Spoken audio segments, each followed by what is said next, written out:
Mam okazję dzisiaj rozebrać Crossmana SSP 250. To jest stary silhouette. Nowe modele są pistoletami PCP. A ten tutaj jest ze starszej produkcji, jest jeszcze na gaz. To nie jest moja zabawka. Mam ją w rękach tylko po to, żeby wymienić nim uszczelkę. Ja stwierdziłem, że skoro i tak do tego trzeba go zrobić na kawałki, to czekając na dostawę tej uszczelki, nagram wideo, jak się to demontuje, jak to złożyć potem do kupy. Jest bardzo prosty, konstrukcja bardzo przypomina 2240, z tą oczywiście różnicą, że nie ma mechanizmu bolca, tylko jest naciągany tędy. Dobrze, zobaczmy to. Zaczniemy od wykręcenia korka od kapsuły, upewnienia się, że kapsuły tam w środku nie ma.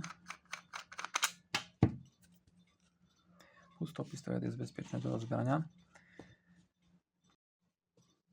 Następnie zdejmę obie rękojeści. Z jednej i z drugiej strony jest jedna śrubka na śrubokręt płaski. Następnie zdejmę ten przedni chwyt. Pod spodem są dwie śrubki na śrubokręt płaski. Po ich zdjęciu, gdyby ten element był tutaj zaklinowany, to kluczykiem 5/64 cala luzujemy przednią ósemkę i delikatnie przesuwamy ją w przód. Na razie proponowałbym jej nie ściągać, tylko jeżeli ten chwyt będzie sprawiał kłopoty. Teraz wykręcę z niego lufę. Lufa w tych pistoletach nie jest w żaden sposób przymocowana do transfer portu, tak jak w nowszych modelach. Ona jest wymienna. To, co tutaj widzicie, to jest osłona lufy. Prawdziwa lufa znajduje się w środku tej rurki.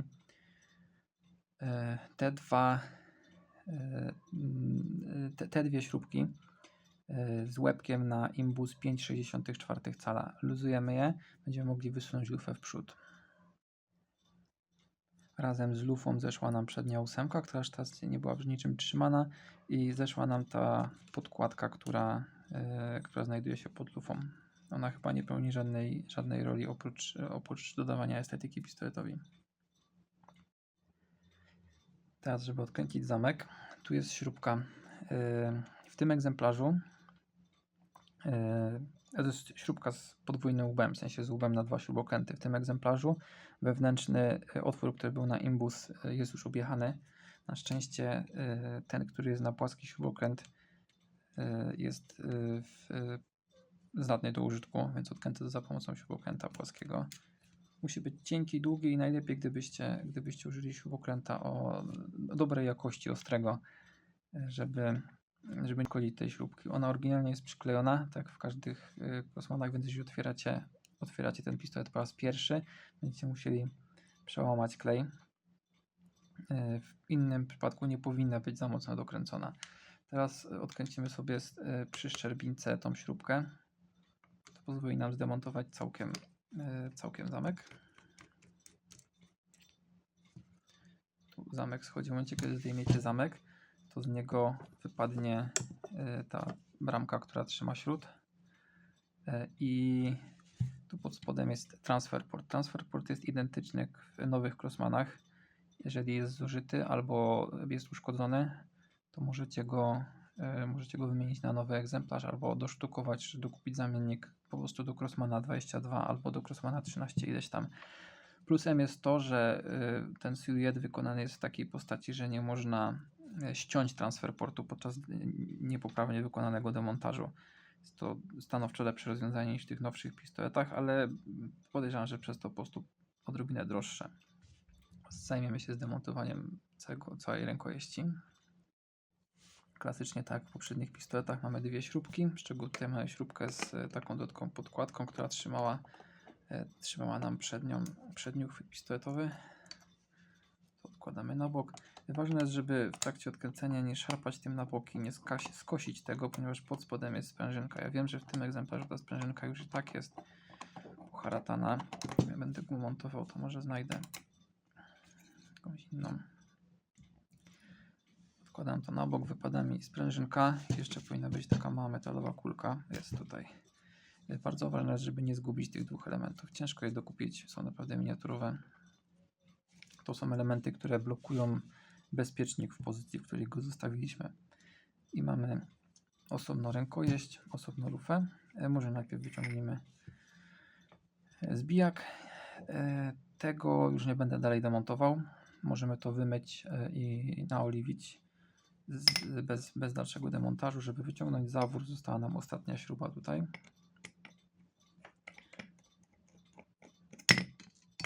Odkręcamy. No, jeszcze troszkę.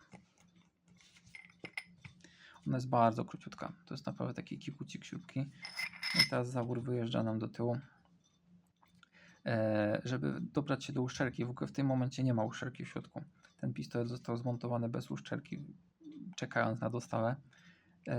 Tutaj należy umieścić urządzenie. Widać tu po śladach, że było to wielokrotnie rozkręcane za pomocą śrubokrętu. Teraz jest niedokręcone, więc mogę to swobodnie obracać. Należy albo dać tutaj długi śrubokręt, albo dorobić sobie specjalne urządzenie z blachy, żeby to po prostu odkręcić. Bardzo często spotykam się z ludźmi, którzy próbują to skręcać kluczami rowerowymi. Takie stare PRL-owskie zestawy kluczy do roweru idealnie to pasują. Nie będę tego teraz rozkręcał, ponieważ nie mam tej uszczelki jeszcze. Złożę go tylko z powrotem. Demontaż i montaż jest banalnie prosty. Odkręcamy to, wkładamy uszczelkę, zakręcamy z powrotem. W kwestii modułu spustu mamy tutaj dwie śrubki na klucz płaski. Rozkręcimy je i wtedy będziemy mogli zdjąć górną obudowę. Warto przed odkręceniem ich wyjąć stąd sprężynkę, żeby nam to wszystko nie odfrunęło. Tu mamy rozmontowany spust. Pomiędzy tym plastikowym kawałkiem spustu a tą górną metalową jego częścią jest jeszcze malutka sprężynka. Tutaj mamy bezpiecznik. Ja tego nie będę teraz rozmontowywał, ale gdyby ktoś z Was to rozsypał albo potrzebował to wyczyścić i doprowadzić do ładu i ponownie nasmarować, to możecie sobie na podstawie tego, co teraz widzicie, poskładać to z powrotem. To się tylko wkłada. Nie ma tu żadnej filozofii. Teraz po zamontowaniu przykrywamy to z powrotem tą osłonką i dokręcamy obie śrubki. Po przykręceniu obudowy możemy z powrotem wrzucić sprężynkę i rękojeść razem z mechanizmem spustu będzie gotowa do montażu. Przejdźmy do włożenia z powrotem zaworu do środka. Raz, że możemy się sugerować, gdzie są napisy, ale przede wszystkim ten obły otwór tutaj to jest spód, więc to patrzy w dół, tak jak jest teraz. Teraz ten element, z jednej strony otwór jest po prostu otworem, a z drugiej strony jest podfrezowany i ma gwint w środku. To z gwintem idzie do dołu. No i prawdę mówiąc chcemy to skręcać do góry nogami. Więc obły otwór podfrezowany. Wsadzamy to do środka. Teraz przesuwamy zawór do momentu, kiedy zobaczymy otwór w tym drugim, lewym otworze. Jeżeli nie jesteście pewni, czy mówię prawdę, to jeżeli obrócimy sobie to do góry nogami, to zobaczymy, że otwór prowadzący do ten transferowy trafia tutaj w otwór. Nie powinno go być w tym miejscu, prawda? Powinien być tutaj, gdzie za chwilkę przyjdzie uszczelka. Więc mamy tutaj gwint, możemy to od razu przykręcić tą taką śmieszną, krótką śrubą z płaskim łbem. W ramach ciekawostki, albo gdyby ktoś się zastanawiał, czy to jest poprawnie, ta śrubka nic nie przykręca. To dalej się przesuwa przód-tył. Ona robi tutaj tylko za taki bolec blokujący, żeby ten zawór mógł delikatnie pływać, ale żeby nie mógł wypłynąć ze środka. Nie mógł być ani wypchnięty z tej strony przez gaz, ani z tej strony przez uderzający w niego zbijak. Także ten otwór też tutaj pływa. Zmontujemy sobie górną część zamka i zbijak. Będzie w ten sposób łatwiej to montować. Potrzebujemy też uszczelkę transfer portu. Właściwie uszczelkę. Nie ma tu transfer portu. W sensie jest, ale jest integralną częścią. No i potrzebujemy tą brameczkę. Brameczkę po prostu wsuwamy. Uszczelkę wkładamy do jej otworu, uważając, żeby jej nie przyciąć. I nakładamy to z góry, celując otworami. Wkładamy do środka zbijak. Nakładamy szczerbinkę z śrubką. No i teraz wystarczy trafić otworami do siebie i dokręcić. Nie dokręcamy mocno. Proponuję zrobić tylko 2 obroty. tylko tyle, żeby go tu przychwyciło, bo najpierw chcemy wrzucić do środka małą śrubeczkę i ją przykręcić. Nie chcemy dokręcać tej większej pierwszej, ponieważ chcę mieć najpierw tu złapaną całą długość gwintu i dopiero po złapaniu całej długości gwintu dokręcę w ten sposób. Naprężenia na tym malutkim gwincie będą bardziej znośne. Mniejsza szansa, że ulegnie uszkodzeniu. Ok, tą część mamy zmontowaną. Teraz rękojeść. Mając zmontowaną górę, mam już gwarantowane, że ten otwór tutaj będzie spasowany z otworem pod spodem w korku. W przeciwnym wypadku potrzebowalibyśmy trzeciej albo czwartej ręki, żeby to zmontować. Teraz tak, najpierw wrzucamy do środka tą malutką kuleczkę. Ona wpada dokładnie tu, bezpośrednio nad bezpiecznik, ponieważ ona blokuje bezpiecznik w pozycji, którą sobie wybierzemy. Na to wkładamy sprężynkę i teraz należy to dopasować, trafiając w otwory. Nie ma za bardzo znaczenia, którą śrubkę przykręcicie, pierwszą, czy przednią, czy tylną. Pierwsza mi się złapała ta po tej stronie. To jest dość niefortunne dojście, tak samo jak w nowych Crossmanach. Ta śrubka nie ma szczęśliwego życia.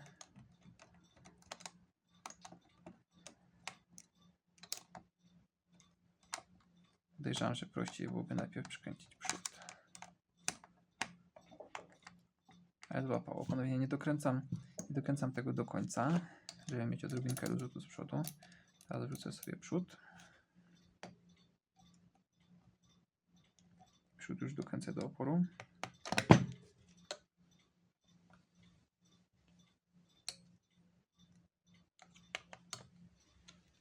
I dokręcę sobie tył do oporu. Ok. Teraz będziemy umieszczać z płotem lufę. Mamy tą podkładkę. Ta podkładka nie jest symetryczna. Z jednej strony jest na inną średnicę, z drugiej na inną. Większa idzie od strony systemu. Przyłóżcie to po prostu i popatrzcie. Jeżeli założycie to do góry nogami, to będzie taka brzydka szpara. Położymy to w dobrą stronę, będzie idealnie pasowało. Teraz kładziemy to. Proponuję nasunąć od razu kawałek ósemki. Teraz będziemy tam musieli wmanewrować lufę do środka. I teraz pierwszą rzeczą jest zabezpieczenie tej ósemki, więc jeżeli jestem pewien, że osłona lufy, czyli ta część, która znajduje się z zewnątrz, jest prosto, to jeszcze należałoby tym troszeczkę pokręcić, żeby upewnić się, że muszka jest w linii, prawda? Jeżeli mam to już zrobione poprawnie, to przykręcę sobie to tymczasowo, na razie chwycę to 5,64 cala kluczykiem. Teraz zobaczcie, że tu jest lufa, która dałoby się wydłubać, gdy ją czymś zahaczył. Ja ją będę chciał wepchnąć do środka, do oporu. Całkiem głęboko. Może nie się pokręcę tym. Ona ma dojść do samego końca. Dopiero jak ona doszła do końca, dokręcę tą śrubkę.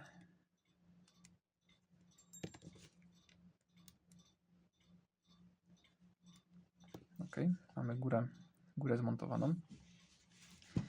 Teraz drewniana część. Drewniany przedni uchwyt. Ciągnę z niego śrubki, bo będę chciał przez niego popatrzeć. Teraz tak, jak go sobie tu zamontuję, to tylna śrubka, bo ją od razu przykręcić będzie prościej.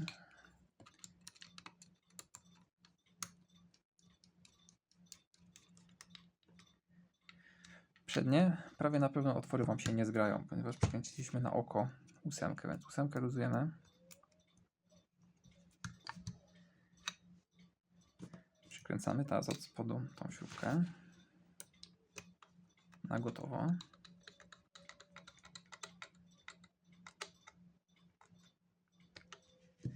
I ponownie mocujemy ósemkę już na gotowo. Góra pistoletu jest gotowa. Zostało dokręcić rękojeści. Jest dokładnie tak samo jak w nowych wersjach pistoletów. Po prostu je tu przykładamy, wkręcamy śrubkami. Możemy wrzucić kapsułę do środka, dokręcić korek. Pistolet powinien być gotowy do zabawy.